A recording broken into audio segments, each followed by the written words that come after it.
আসসালামু আলাইকুম রহমতুল্লাহি বরকাতুহু। তে বন্ধুগণ, আশা করি আল্লাহ পাকের রহমতে সকলেই সহি সালামত আছেন। তে কবি গাজী একটা সালে ইউটিউব চ্যানেল 017140885009 এর পক্ষ থেকে আপনাদের সকলের প্রতি রইল একান্ত আন্তরিক শুভেচ্ছা ভালোবাসা। তে বন্ধুগণ, এখন আপনাদের সামনে যে বয়ানটা রাখবার চেষ্টা করব, বয়ানটার নাম হলো কান পাকা রোগে হোমিওপ্যাথিক চিকিৎসা। কি?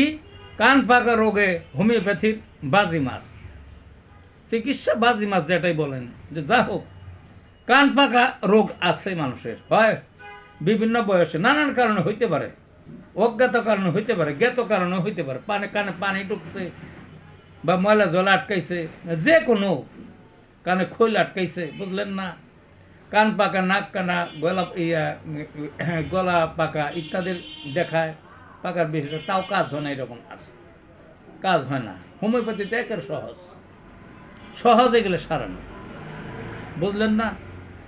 কিছু ওষুধের পরিচয় করে দিই আগে, বুঝলেন না। Capsicum, merc sol, tuberculinum, tellurium, Thuja,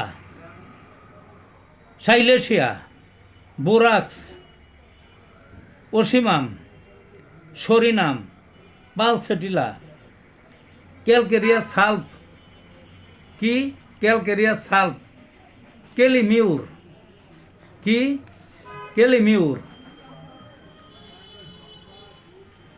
hepar sulphur, এই সমস্ত ওষুধ সচরাচর ব্যবহার হয়। এইগুলো হলো খাওয়ার ওষুধ।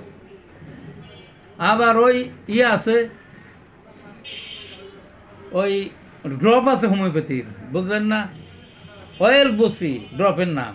এগুলো যদি 2 বেলা করে 2 ফোঁটা করে দেওয়া হয়, আরও তাড়াতাড়ি সারে, সম্পূর্ণরূপে আরোগ্য হয়ে যায়। কোনোভাবেই যেখানে আরোগ্য না হয়, কোনোভাবে আরোগ্য হলো না, বুঝলেন না, বহু জায়গায় ঘুরছে, সেখানে সহজ ওষুধটা কি? সহজ ওষুধটা হলো সরিনাম 10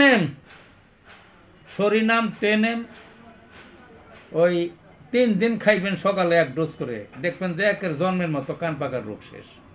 সেটা বিষ ব্যথা থাকুক না থাকুক, গন্ধ থাকুক না থাকুক, কষ পড়ুক বা পুষ পড়ুক, যেটাই পড়ুক, একের সম্পূর্ণরূপে আরোগ্য। ভালো থাকুন বন্ধুগণ।